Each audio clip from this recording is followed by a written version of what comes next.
Nem azért kecselnek a fiatalok az egyetemen, hogy utána el kell menni utcát cseperni, vagy polcot rakodni Angliába, vagy Írországba, vagy bárhova, hanem azért, mert ők azt gondolják, hogy ha majd lesz egy diplomájuk, akkor majd a diplomájukból meg fognak tudni élni. Szeretnek a mai fiatalok vállalkozni. Most ez egy dolog, hogy sikeresek vagy nem sikeresek.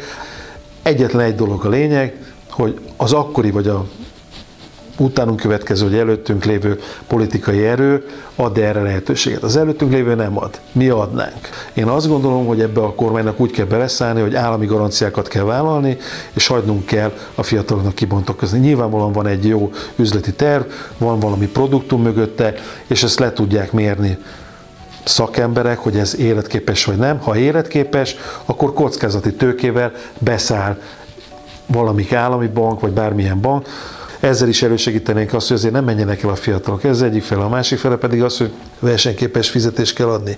A versenyképes fizetés az nem azt jelenti feltétlenül, hogy milliókat keresnek, hanem azt jelenti, hogy az életszínvonalát tudja élni itt ebbe az országba a fiatal, mintha ott élne.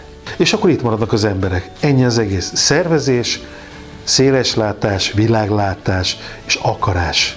Ha ezeket tudjuk biztosítani, és még egyszer, tehát az, hogy a saját szintjükön tudjanak nyomorodni, tehát a rollerből bicikli legyen, a bicikliből Suzuki Swift, a Suzuki Swiftből BMW vagy Mercedes, mindegy, és a garzomból lakás, akkor ezt meg fogják látni. És ez lesz az a motiváló tényező, ami miatt azt fogják mondani, hogy érdemes lesz Magyarországon élni.